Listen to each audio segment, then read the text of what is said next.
Jangan ada kehilangan harapan, jangan putus asa.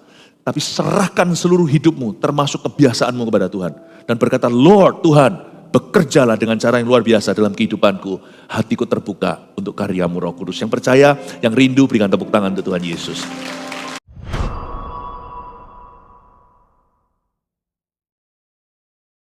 Kami berbahagia karena kami punya Allah seperti Engkau. Di dalam hidup kami, di bumi dan di sorga, tiada yang seperti-Mu Tuhan Yesus. Kami mengasihi-Mu sebab Engkau terlebih dahulu mengasihi kami. Karena pengorbanan-Mu di Kalvari, kami punya hari ini. Dan kami punya Bapa. Terima kasih Tuhan.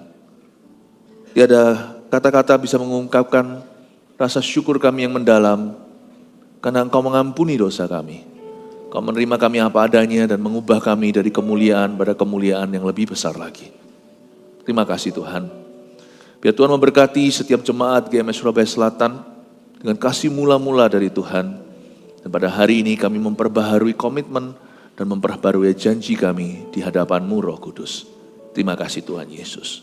Kami siap mendengarkan firman-Mu, terima rema-rema yang baru, sembunyikan hamba-Mu di balik salib-Mu. Dalam nama Yesus, amin. Ya, kita selalu berada di satu ruangan yang sama, timur, barat, selatan.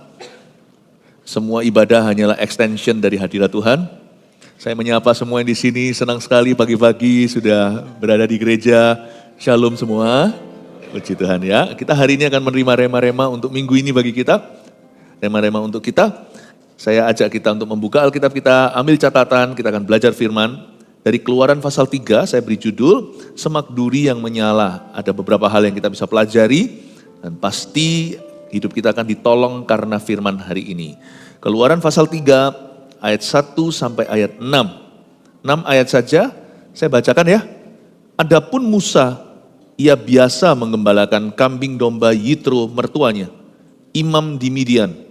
Sekali ketika ia menggiring kambing domba itu ke seberang padang gurun, sampailah ia ke gunung Allah, yakni gunung Horeb. Lalu malaikat Tuhan menampakkan diri kepadanya, di dalam nyala api yang keluar dari semak duri. Lalu ia melihat dan tampaklah semak duri itu menyala, tetapi tidak dimakan api. Musa berkata, baiklah aku menyimpang ke sana untuk memeriksa penglihatan yang hebat itu. Mengapakah tidak terbakar semak duri itu? Ketika dilihat Tuhan bahwa Musa menyimpang untuk memeriksanya, berserulah Allah dari tengah-tengah semak duri itu kepadanya, Musa, Musa. Dan ia menjawab, ya Allah. Lalu ia berfirman, janganlah datang dekat-dekat, tanggalkanlah kasutmu dari kakimu, sebab di tempat di mana engkau berdiri adalah tanah yang kudus. Lalu ia berfirman, akulah Allah ayahmu, Allah Abraham, Allah Ishak, dan Allah Yakub. Lalu Musa menutupi mukanya, sebab ia takut memandang Allah. Cerita ini adalah cerita yang klasik, tentang semak belukar yang menyala, atau semak duri yang terbakar. Hari itu, seorang Musa menerima panggilan Tuhan. Dia ex atau mantan pembunuh. Sengaja atau tidak disengaja, dia emosi membunuh seorang Mesir. Lalu dia lari ke Midian. Di situ dia dapat istri dan dia melarikan diri, mengasingkan selama 40 tahun. Dan Tuhan menampakkan diri dan mengutusnya kembali ke Mesir, tapi kali ini untuk melepaskan bangsa Israel dari tanah perbudakan. Cerita ini cerita yang tidak asing di telinga kita, tapi kita akan menerima pewahyuan-pewahyuan yang beda untuk kita bawa. Dan saya percaya firman itu pelita bagi kaki dan terang bagi jalan. Minggu ini hidup Anda gak akan jauh-jauh dari rema yang Anda terima. Ya. Kita pelajari 1-2 hal. Kita mulai dengan ayat 1 dulu. Adapun Musa, ya ini lakonnya ini. Ia biasa menggembalakan kambing domba Yitro mertuanya. Tuhan itu tahu kebiasaan kita. Saya garis bawahi dalam Alkitab saya, ia biasa. Apa yang jadi kebiasaan Anda itu tidak sampai diabaikan Tuhan. Kebiasaan baik, kebiasaan buruk Tuhan tahu semua. Memang kalau manusia itu manusia kebiasaan, itu sudah biasa. Kita melakukan sesuatu beberapa kali itu jadi kebiasaan baru. Jadi sebenarnya gampang sih mau menggantikan kebiasaan lama, yaitu memulai dengan kebiasaan baru. Kita itu manusia habit. Bahkan dalam bahasa Inggrisnya, kebiasaan buruk itu habitual sin. Dosa yang karena kebiasaan-kebiasaan yang salah. Ada orang yang biasa gosip, ya pasti hidupnya tidak damai sejahtera dan dia pasti bermusuhan dengan orang. Ada orang yang kebiasaannya tidur malam-malam, bangun siang-siang, yang mana bisa diberkati pekerjaannya. Musa ini punya kebiasaan, yaitu menggembalakan kambing domba Yitro. Tapi Tuhan hari itu akan masuk di tengah-tengah kebiasaannya dan menunjukkan sesuatu yang sangat luar biasa. Izinkan Tuhan masuk dalam kebiasaan Anda sehari-hari, libatkan Tuhan dalam aktivitas sehari-hari. Dan biarkan Tuhan menunjukkan sesuatu yang di luar biasanya dalam hidupmu. Jangan kita itu terpaku dengan kebiasaan yang kita miliki. Belajar terbuka untuk sesuatu yang baru dari Roh Kudus. Tanpa harus meninggalkan kebiasaan kita bekerja, bangun tidurku terus mandi, tidak lupa menggosok gigi. Semua rutinitas itu, asal itu baik dan benar, pertahankanlah. Tapi jangan berhenti sampai sana. Minta sama Tuhan maksud ilahi. Tuhan kasih aku tujuan mulia. Aku tiap hari pergi kerja, tapi hamba minta pewahyuan ya Tuhan. What is the purpose in my life? What is your purpose? Apakah tujuan Tuhan dalam kehidupanku? Apakah aku hanya bekerja begini lalu aku mati? Atau ada sesuatu yang lain yang Tuhan juga sediakan di samping itu? Jangan jadi orang yang kaku. Terbukalah untuk sesuatu yang baru. Yang Roh Kudus hendak nyatakan kepada Anda. Dalam kebiasaan Anda sehari-hari sebagai ibu rumah tangga, mungkin Tuhan nanti akan bangkitkan roh doa. Siapa tahu Anda menjadi pendoa syafaat dan menjadi mitra para misionaris di gereja ini. Sekalipun Anda di dapur masak-memasak. Misalnya ibu rumah tangga itu kerjaan full time bukan? Tunggu suami pulang, anak juga. Kita mempersiapkan rumah kita teratur. Waktu Anda sedang berada di dapur, tiba-tiba Anda akan mendapat pewahyuan baru. Doakan untuk GMS yang ada di Kuala Lumpur. Doakan, terbukalah untuk perkara-perkara Tuhan. Jangan puas sampai rutinitas. Sebab Allah bisa bekerja di dalam rutinitasmu. Tetapi Allah akan bisa bekerja dalam rutinitasmu, dalam perkara-perkara yang tidak berada, bukan sesuatu yang sifatnya dari dirimu. Allah akan memberikan sesuatu yang baru. Adapun Musa, ia biasa mengembalakan kambing domba Yitro mertuanya, imam di Midian. Sekali ketika ia menggiring kambing domba itu ke seberang padang gurun, sampailah ia ke gunung Allah, yakni gunung Horeb. Hari itu Musa akan mengalami penampakan Allah. Salah satu hal yang terjadi di sini adalah Musa dibawa ke satu lokasi, yaitu gunung Allah, namanya gunung Horeb. Saya kasih informasi ya, gunung Horeb itu ya gunung Sinai. Lalu bedanya apa? Hari ketika Musa mengalami penampakan Tuhan, gunung itu namanya gunung Horeb. Nanti setelah Musa kembali dari Mesir, memimpin bangsa Israel ke padang gurun, ketemu gunung yang sama. Di sana gunung itu berubah menjadi gunung Sinai. Maksud saya begini, di tempat yang sama Anda mencari Tuhan, di tempat itu nanti berkali-kali akan jadi langganan Tuhan melakukan perkara-perkara baru di hidupmu. Jadi jangan pernah Anda meninggalkan mezbah keluarga Anda. Sebab di tempat yang sama itu sumurnya akan membual airnya. Setiap kali saya saat teduh secara pribadi di rumah saya selalu menerima clue atau menerima pesan-pesan berikutnya dalam kehidupanku.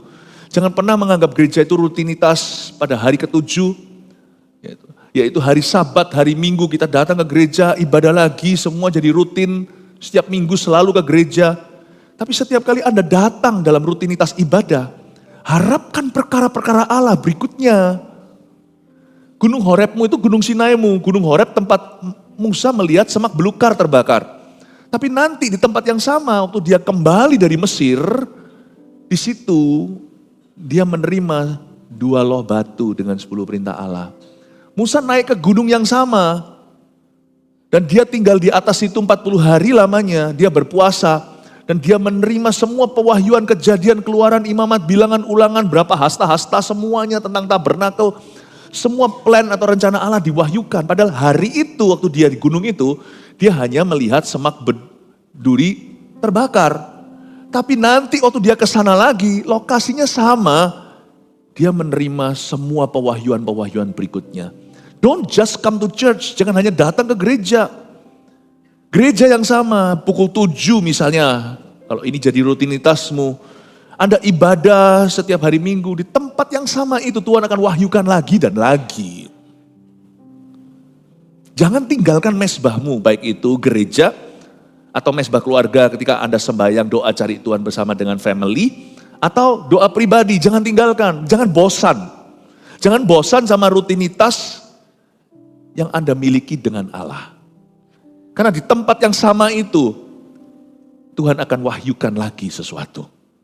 Tuhan akan nyatakan sesuatu yang baru. Perkara-perkara supranatural pun terjadi.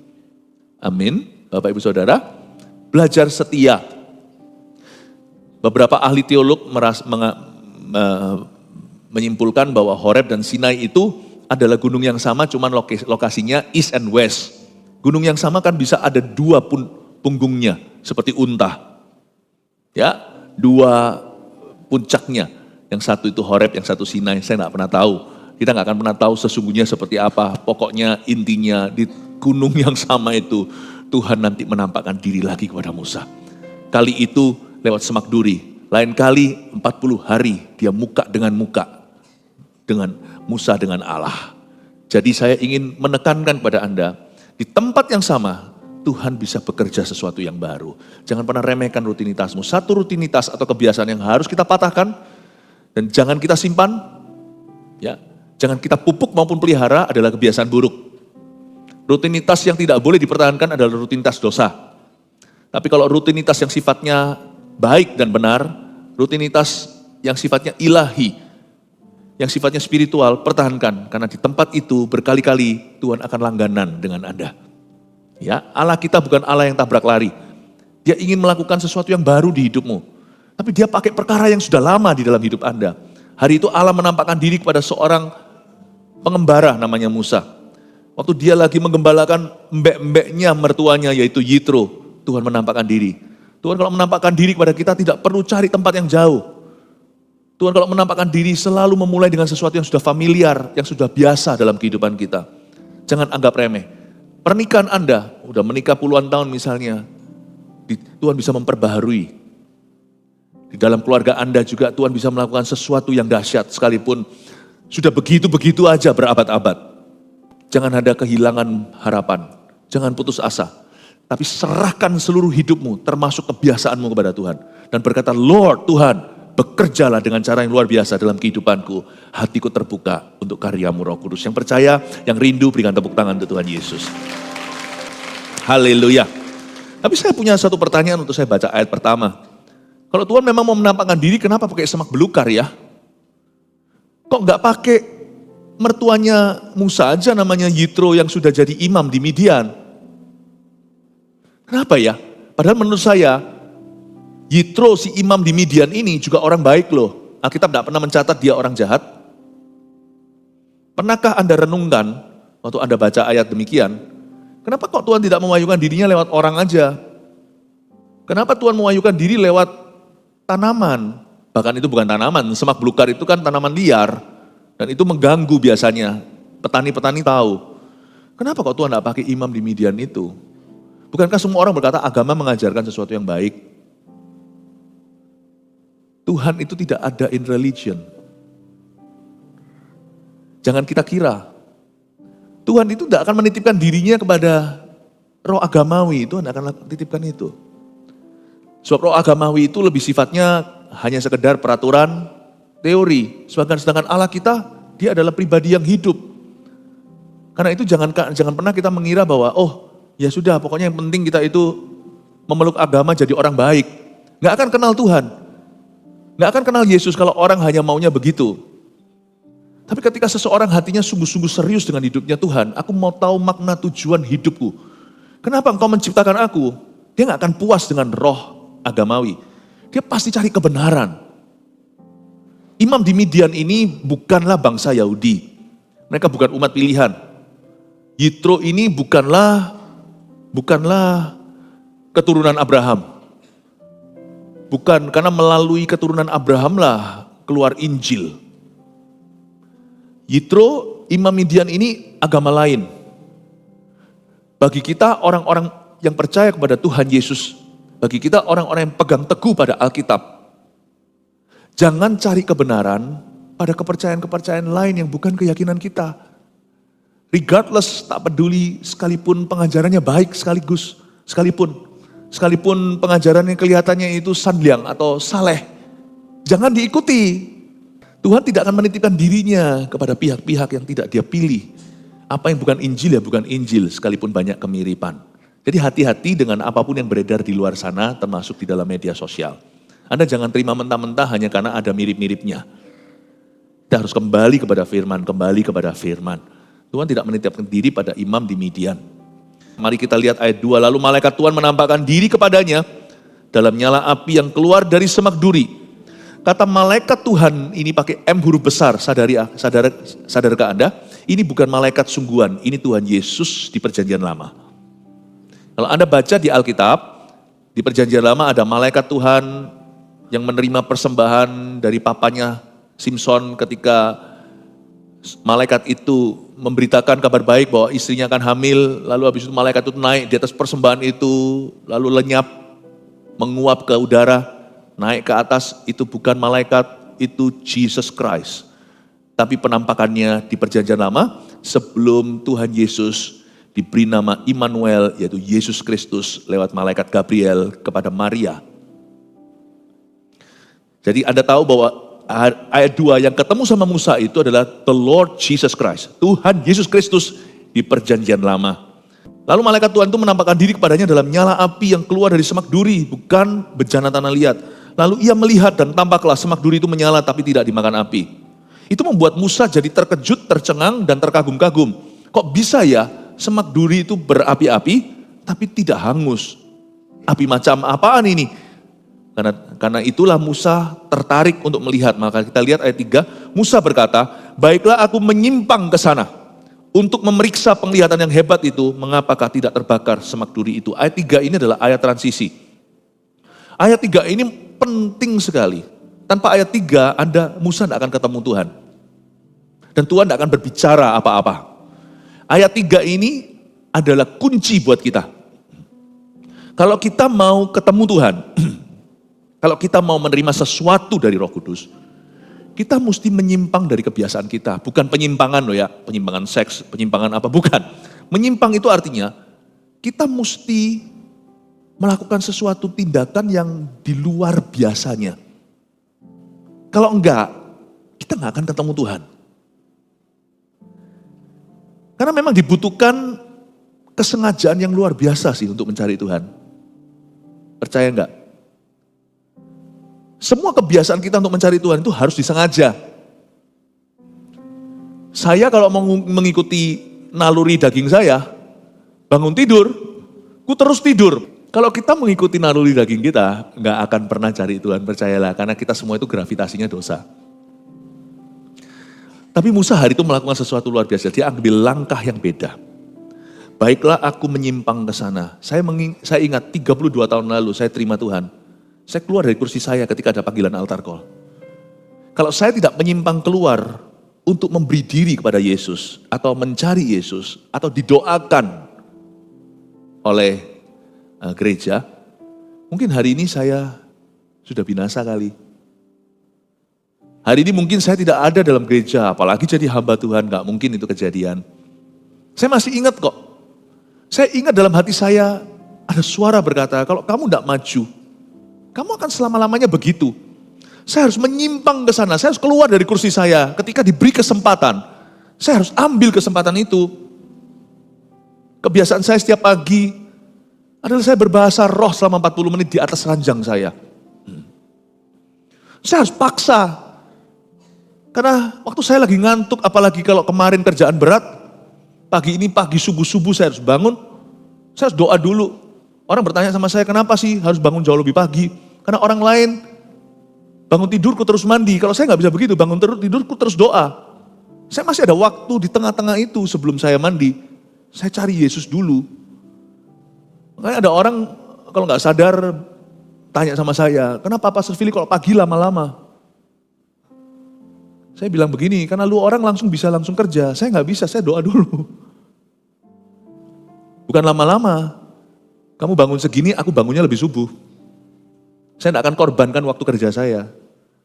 Saya korbankan waktu tidur saya. Makanya itu saya sebisa mungkin tidur lebih awal. Saya kalau tidak membuat kebiasaan dengan sengaja, itu komitmen yang luar biasa. Kayaknya saya nggak akan pernah cari Tuhan. Karena setiap orang yang mau mencari Tuhan harus menyimpang dari kebiasaannya. Menyimpang dari sana, harus. Kalau enggak ketemu sama Tuhan Yesus. Anda mau mengampuni, lawan arus 7 kali 70 kali. Lebih gampang kita untuk membenci daripada mengasihi, ya kan? Mengampuni sekali dengan berkali-kali, waduh ada orang itu yang memang gak tahu kenapa diizinkan Tuhan untuk menggocok kita. Orang yang sama, terus menerus lakukan begitu sama kita. Jadi kita harus ampuni lagi dan ampuni lagi. Lebih mudah mana? Berkata, aku gak akan ampuni dia sampai dia berubah atau dia berubah atau gak berubah. Aku mau taat pada Yesus, aku ampuni dia hari ini. Orang yang mau taat sama Tuhan, yang mau cari Tuhan, yang mau ketemu Tuhan, harus menyimpang dari kebiasaannya. Diperlukan kesengajaan yang dahsyat agar supaya kita taat. Hari itu Musa berkata, baiklah aku menyimpang ke sana untuk memeriksa penglihatan yang hebat itu. Mengapakah tidak terbakar semak duri itu? Saya buktikan ayat 4. Ketika dilihat Tuhan bahwa Musa menyimpang untuk memeriksanya, berserulah Allah. Jadi dengan kata lain, kalau Musa tidak menyimpang ke sana untuk memeriksanya, Tuhan juga tidak akan berseru. Saya ulang ya, saya tambahi satu kata untuk membuat kita lebih mengerti dalam versi sehari-hari. Ketika dilihat Tuhan bahwa Musa menyimpang untuk memeriksanya, barulah berserulah Allah. Saya jadi ingat Yakobus pasal 4 ayat 8a, tidak usah dibuka. Mendekatlah kepada Allah, maka ia akan mendekat kepadamu. Keselamatan itu Tuhan yang inisiatif. Kita belum lahir lagi, kita masih berdosa, Tuhan sudah mati di kayu salib. Tapi setelah Yesus mati untuk kita, jalan terbuka, tirai sudah robek dari atas ke bawah. Tuhan tuh gak pernah paksa loh kita untuk cari dia. Gak pernah loh, cuman kita itu mau lebih mendengarkan kerinduan kita, manusia roh kita atau manusia daging kita yang mau menjauh dari Roh Kudus. Tuhan gak pernah paksa kita. Jadi, untuk mendekat pada Allah itu tidak perlu kita itu diseret sama Tuhan. Untuk mendekat pada Allah itu hanya bermula dari kesadaran. Kalau kita nggak mendekat, ya Tuhan akan mendekat ke kita. Bukan berarti Tuhan cuek. Enggak, Tuhan nggak memaksa. Roh jahat itu menyurupi.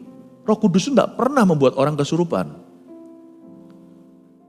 Jadi mendekat pada Allah itu harus inisiatifnya dari kita. Makanya Yakobus 4 ayat 8 bunyinya, mendekatlah kepada Allah dari kita manusianya, maka Allah akan mendekat kepadamu. Kalau Musa tidak menyimpang ke sana untuk memeriksanya, Tuhan juga tidak akan berseru apa-apa. Semak itu akan tetap terbakar, semak duri itu akan tetap menyala. But it will be the end of the story, disitulah akhir ceritanya. Tidak ada perjumpaan pribadi. Ketika dilihat Tuhan bahwa Musa menyimpang untuk memeriksanya, berserulah Allah dari tengah-tengah semak duri itu kepadanya. Tuhan berseru gini, Musa, Musa. Kenapa Tuhan itu 2 kali? Kenapa enggak Tuhan bicara aja Musa, cukup kan? Musa, Musa. Kalau saya mungkin kalau Tuhan panggil itu Philip itu berarti kayak, aduh Philip, mengeluh. Saya dulu nakal sekali.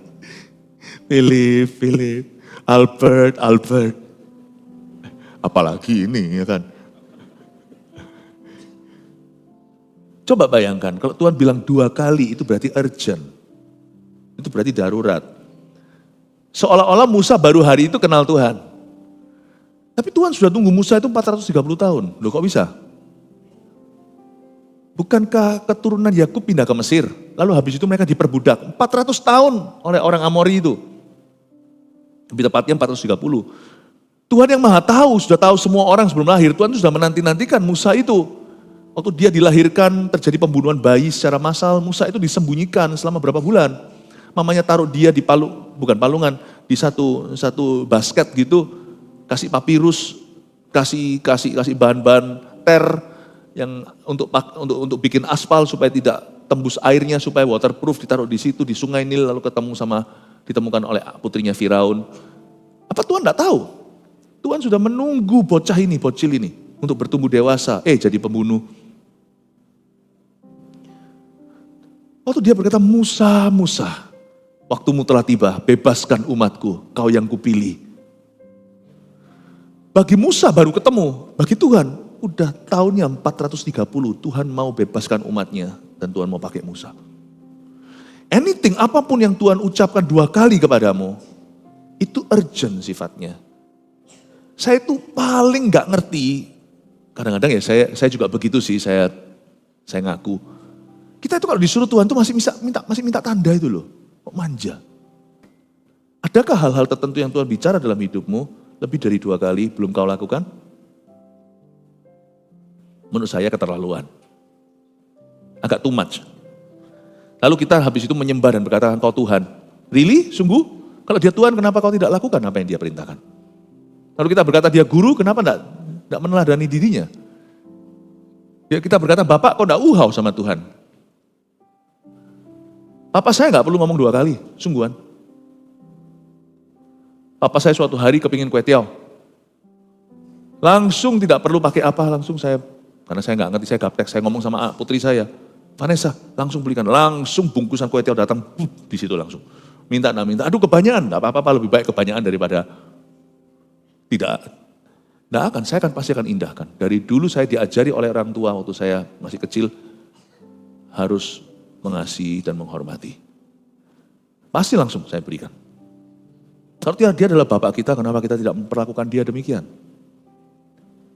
Tuhan berkata sama Musa, Musa, urgent, darurat, penting sekali, mendesak.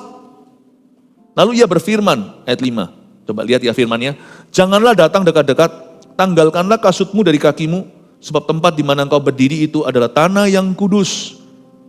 Lalu lagi ia berfirman, jadi ada 2 firman ya, ayat 5 lalu ia berfirman, ayat 6 lagi ia berfirman, akulah Allah ayahmu, Allah Abraham, Allah Ishak dan Allah Yakub. Lalu Musa menutupi mukanya, sebab ia takut memandang Allah. Ada 2 firman, katakan ada 2 firman. Saya tunjukkan ya, selalu mengenal Tuhan yang memanggil Musa, Musa, 2 kali itu. Tuhan kalau berfirman itu selalu number 1, selalu nomor 1. Mendorong kita untuk taat, selalu. Tuhan itu kan Bapak ya. Dia itu pasti mendidik ya. Mana ada Bapak yang tidak menggarap karakter anaknya dulu sebelum memberi dia upah. Tuhan itu kalau berfirman itu selalu pertama tentang kekudusan. Karena tanpa kekudusan tidak mungkin kita melihat Allah. Jadi kekudusan itu penting bagi Tuhan karena itu berarti persatuan dengan kita. Tuhan itu minta kekudusan di hidup kita bukan karena dia itu mau kita sengsara, ambil freedom atau kebebasan kita. Bukan. Karena Allah itu kudus. Jadilah kudus. Be holy for he is holy dalam bahasa Inggrisnya jadilah kudus. Sebab dia yang memanggilmu adalah kudus. Jadi kalau tanpa kekudusan, ya berarti Anda tidak bisa dekat dengan Tuhan. Mazmur 24 dengan apa? Siapa yang boleh mendekat atau naik ke gunung Allah? Yang tangannya tidak laknat, yang mulutnya tidak jahat, yang hatinya tidak punya maksud yang buruk. Lagi ia berfirman, jangan dekat-dekat, tanggalkan kasutmu dari kakimu. Ada sesuatu yang perlu kamu tanggalkan. Kalau kamu mau menjadi umat pilihanku, kamu harus tanggalkan perselingkuhanmu. Tidak bisa gitu terus dan keluargamu diberkati. Sebab aku tidak pernah memberkati dosa. Kalau kamu mau ikut aku, kamu harus tanggalkan kasutmu. Kebiasaan burukmu itu loh. Mungkin bagi beberapa anak-anak muda yang jatuh dalam dosa seks misalnya, jatuh bangun. Tetapi tetap harus ada usaha dari sisi kita untuk berubah. Meskipun nanti kalau kita berubah bukan karena usaha kita, tapi karena kuat kuasa Roh Kudus. Tapi dari hati kita harus ada niat dulu dan tekad bulat. Jatuh lagi urusan nanti cepat bangkit. Tetapi di dalam hati tidak boleh ada kesengajaan. Meskipun setiap dosa ya sengaja. Nah ada orang itu dosa tiba-tiba, ups aku gak tahu aku berdosa, itu keputusan. Tetapi harus ada tekad dulu. Tanggalkan sepatu. Tanggalkan kasutmu. Tidak bisa begitu. Kalau kamu mau ikut aku, kamu mau melihat berkat-berkatku, kamu tidak boleh kepahitan, kamu harus ampuni. Selalu firman pertama itu kekudusan. Pernahkah Anda datang dalam masalah, minta tolong sama Tuhan, tapi yang Tuhan minta langsung adalah kekudusan? Jangan Anda berkata, Tuhan tidak peduli sama aku, justru karena dia pedulikan. Justru karena tanpa kekudusan malah tidak bisa ketemu Tuhan. Jangan lupa loh ya, kalau Tuhan minta kekudusan itu berarti Tuhan serius denganmu. Tuhan itu mau merangkulmu. Hal pertama yang Tuhan minta sama Musa waktu dia datang bukannya dikasih mandat untuk lepaskan bangsa Israel atau dijanji penyertaan Allah. Bukan itu dulu, Tuhan berkata tanggalkan kasutmu. Sebab tempat di mana kau berdiri itu adalah tanah yang kudus. When God wants your holiness, waktu Allah menginginkan kekudusanmu, Dia mencintaimu. Bapak Ibu Saudara, hal pertama yang Tuhan bicarakan selalu holiness. Dan ini tidak populer loh ya, sungguhan. Dan ini bukanlah cara yang paling mempan untuk bisa nambah-nambahi jemaat. Ini justru kalau nggak diberitakan hal seperti ini, bisa kehilangan jemaat ya kalau mereka nggak mau sungguh-sungguh sama Tuhan. Tapi in this church, gereja ini adalah gereja yang memuliakan Tuhan dulu sebelum melayani orang. Jadi Anda kalau minta sama Tuhan, hal pertama firman nomor 1 yang keluar, yang muncul dari tahta Allah, selalu tentang kekudusan Anda. Selalu itu. Mikir lagi kalau mau datang ke Tuhan. Mikir lagi. Sebab Tuhan tidak membangkitkan anak murahan. Tuhan tidak memanggil umat gampangan. Tapi yang Tuhan panggil adalah umat yang Tuhan layakkan. Lalu firman kedua, Tuhan itu adil dan luar biasa. Lagi ia berfirman, akulah Allah ayahmu, Allah Abraham, Allah Ishak dan Allah Yakub. Lalu Musa menutupi mukanya sebab ia takut memandang Allah. Berarti penyertaan mulai datang, ada kuasa. Firman kedua itu selalu setelah kekudusan akan selalu disambung dengan penyertaan. I am with you. Akulah Allah Abraham, Ishak, Yakub. Immanuel, aku akan menyertaimu. Lihat kalau kamu ampuni ya. Lihat kalau kamu ampuni. Lihat bagaimana aku akan mencurahkan kasih karuniaku. Seperti yang belum pernah kamu minta. Tuhan tidak harus memberi kita upah. Taat itu kan memang sepatutnya, seharusnya. Emangnya kalau kita taat sama Tuhan itu perlu dikasih reward gitu? Ya enggak. Tapi Allah kita itu murah hati, enggak mungkin dia berhenti di situ. Lihat ya, waktu Sakeus memberikan 4 kali lipat pada siapapun juga yang dia yang dia tipu atau yang dia ancam. Tuhan berkata, lihatlah keselamatan turun atas atap rumah ini. Allah kita itu enggak pernah berhenti di berkata, oke, enggak pernah di situ. Tuhan pasti menyertai. Sekalipun kalau kita taat ya sepatutnya, tapi ujung-ujungnya Allah selalu menjanjikan penyertaannya yang berlebih-lebihan untuk kita. Coba kalau kamu sungguh-sungguh ya, belajar murah hati sama orang lain. Coba lihat ketika engkau memberi dengan segenap hati dan dengan sukacita. I love the cheerful giver. Tuhan itu berkenan kepada orang-orang yang memberi dengan sukacita. Coba lihat ya, tingkap-tingkap langit akan aku buka. Nggak harus sih kita memberi sesuatu, apapun itu termasuk materi, Tuhan akan memberikan 100 kali lipat kembali. Nggak harus. Emangnya Tuhan hutang apa sama kita? Kita nggak masuk neraka aja udah kamsya. Tapi Tuhan nggak pernah berhenti di situ. Tuhan pasti akan berkata, Tuhan pasti akan terharu. Tuhan nggak akan berhenti di sana. Allah kita itu berlebihan dalam kasih karunia. Dia selalu melakukan yang dia tidak harus lakukan untuk kita. Pada akhirnya, Tuhan pasti berkata, aku sertai kamu anakku. Lihat tingkap langit pun kubuka.